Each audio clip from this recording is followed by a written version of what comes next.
بسم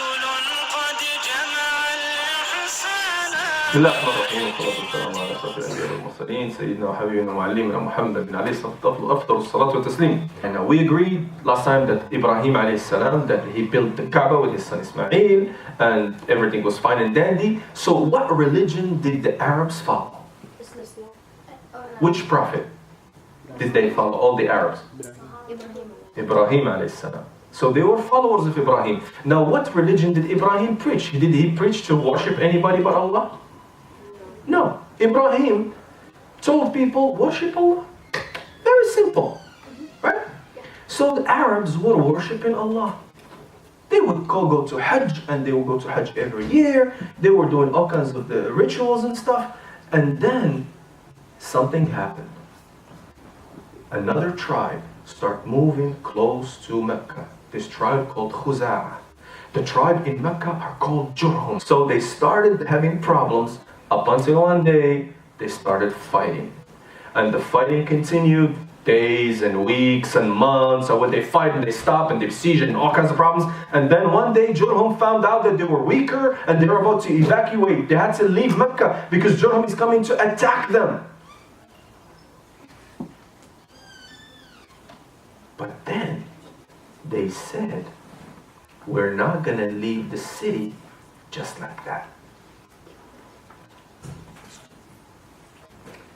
What made the city of Mecca exist? Why did even Mecca start? What made Mecca a city? Water. And what do we call that water? The water of Zamzam. So the Jurhum tribe was like, wait a minute. So you're telling me I'm going to leave, right? And I'm going to leave Zamzam for them? No. He says, call everybody. Hey, we're going to destroy Zamzam. So they took their axes, their shovels, and they started boom, boom, boom, destroyed the well. They just buried a bunch of the rocks and dirt and sand. And in the area, they covered it with rocks. So nobody knew where Zamzam was. So Zamzam was gone. It was lost. The reason city of Mecca started is gone. And now, Jurhum marched in, they fought them out, and they were like, okay, they came in. Where is Zamzam? There is no Zamzam. But Mecca was a capital for Arabia. It was a huge city. It was the center of business, center of religion. It was important. So what the Arabs started to do, Khuza'ah, they started importing water from outside. They would have to travel with camels and go all the way far, miles and miles and miles, and bring the water from other places, other wells, and then bring them into Mecca. It was not easy. And the leader of Khuza'ah was a man by the name Amr ibn Luhay. Amr ibn Luhay, let me tell you why Amr was their leader. Number one, he was very well spoken. Number two, he was very well educated. Number three, he was very rich. And number four, he was from a very honorable family, like nobility. And Amr ibn Luhay, because of how smart he was and how well spoken he was, everything he said, they believed him. Because this guy was rich and powerful. And do you know how rich he was? When people come to Hajj, he will feed all the pilgrims from his own pocket. That's how rich he was. Like thousands of people come to Hajj, he will give them food, give them shelter, give them water, drink, clothing, and he was rich and obeyed. Everybody obeyed him. Nobody could say no. And Amr ibn Luhay, he understood that. He understood that one of the major powers he had is the way he communicated with his people. And my advice to you guys, if you want to become somebody in life, learn how to be polite when you speak to people, especially your mom and dad. How do you expect your mom and dad to trust you with anything when you don't even communicate to them that you are trustworthy? So if you want your parents, your teachers, later your bosses or your business partners, your professors in university to trust you, you should learn how to be respectful, polite, and not interrupt lectures. Amr ibn Luhay, he took over power of this city called Mecca. And he started abusing his power. People start trusting him and obeying what he says, so he started inventing stuff out of his head and just making it into rules. One day, because the Arabs, the Meccans in Mecca, it rains very little, so they need water, right?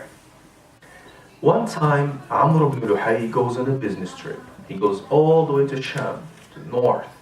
And he met this tribe, they called themselves Amaliq, and he started talking to them and doing business, talking to the leaders, and all of a sudden they say, oh, it's time for us to go pray. And they went to pray, but they were praying to idols. Amr ibn Luhay, he never seen idols in his life. And he told them, what are these? Oh, these are idols. What do you mean idols? He says, well, look, we believe there is a God in the heavens. But God is, astaghfirullah for saying this, God is busy. Or, we're not good people, so we need someone to take our prayers to God. So we pray through these idols, and these idols will take our prayers to God, and they give us what we want. Really? They said, for example, this God here, this idol, is for rain, and this idol is for harvest, and this idol is for health, and this idol is for this. And every idol is specialized on something. They said, يُقَرِّبُونَ إِلَى اللَّهِ زُلْفَى. They get us closer to Allah by giving us a favor towards the Creator. What do we call this act in our deen? Shirk. Anytime you believe that anybody or anything has superpowers other than Allah, that's called shirk. And shirk is something Allah does not forgive. When you associate any partners with Allah, that's very bad. We believe Allah and that's it. No, Allah doesn't need help from anybody. Allah hears us, Allah responds to us, so don't worry telling someone to take your prayers to God. Does not make no sense. Good? So Amr ibn Luhay, because he was too full of himself, and but he was very well spoken, he had a lot of money, he was very noble, but he was not educated in the deen. That's why your parents bring you to the masjid, so you can get this little education that we're talking about. And he told them, back in Mecca, we struggle with water. We have very little rain. Can you guys help me with one of your gods so I can take over there, so we can have him bless us with rain? They said, yeah, we can give you that idol over there. Oh, what's the name of that idol? His name was? The biggest idol, the first one to enter Mecca, starts with Ha. Hubal. Imagine this situation.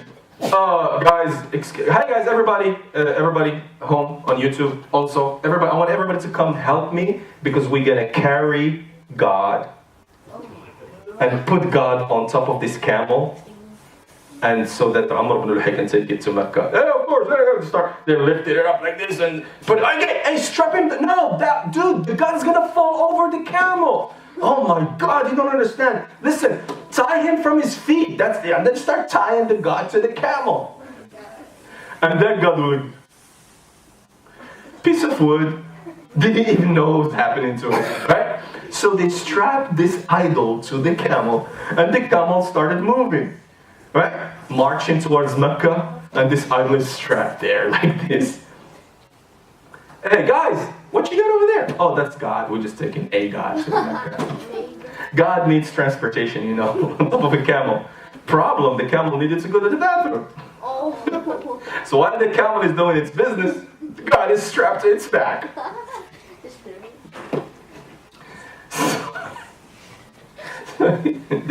So he went to Mecca.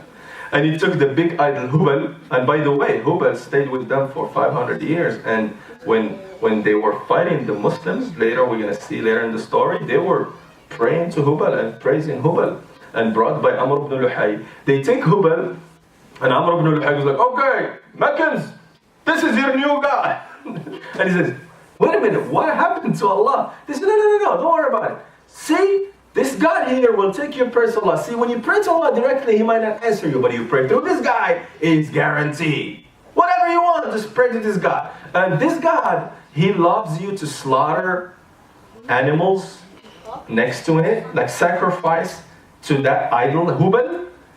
Problem, Hubal does not eat. People go to worship there, they slaughter animals and they put them in front of it, and they're like this. And then Amr ibn Luhay started inventing stuff in their religion. For example, He told them, anybody who comes to Mecca for Hajj has to buy clothing from Mecca. It's good business. I think he was in the clothing business. So people will travel from all over Arabia to come to Hajj. They cannot enter Mecca with their clothing. So they have to remove their clothing, buy clothing from Mecca, wear it, and then they do tawaf. Okay, now we're doing Hajj. The problem, a lot of people didn't have money. They were broke. And they came to Mecca. They want to do tawaf around the Kaaba. They had to go around naked. What? Yeah. Naked. People would go around the Kaaba naked. I didn't see them. That's how crazy these people were. If you were poor, that's the only way you can worship. Another rule he did. You can only worship a god made from rocks or dirt imported from Mecca. So technically, people would come from other places. They say, oh, you have to worship gods from Mecca. He says, sir, that big god, I cannot take it. No, don't worry about this hubal. We made a duplicate for you. A copy. So that you can take with you and worship. He says, it's too heavy for me to take. Don't worry. We made a mini god for you. So people would take these little gods and they put them, right? Excuse me, can I order a god in the shape of Hubal, please? I'm going to take with me outside. Hey, are you going to give me a couple of days? I'm busy here. I have to make a lot of gods. Or I have to create a lot of gods. So the guy would be like this. I don't like the nose of this god. Oh, let me just do some plastic surgery to it. Like bang, bang, bang, bang, bang, bang, bang, bang. Then comes in, is my god ready? Give me a couple of minutes. Pink is my favorite color. Can you just paint it paint, please? No, that's different from the original color. By the way, can you put a keychain on it so I can carry my god with me every time? And then they see the god being made in front of them, and he says, okay, here's your god! And the guy goes like, they start worshipping these objects. They started worshipping objects made out of wood, made out of clay, made out of rock, crazy stuff. And I have to tell you the story. One time, many years later, Umar al-Khattab radiallahu anhu told us the story. He says, one time, I left Mecca for business. So he's traveling. And when he got to a certain place, he remembered he didn't bring his little god with him. He left it on the table. Like, people forget their cell phones, their keys, forget their wallets. Back then, they used to forget their gods at home. So, he said, oops, I forgot my god at home. What am I going to do? So he cannot make a god out of something in the desert to worship. It has to be from Mecca. So the only thing he had with him from Mecca is some dates.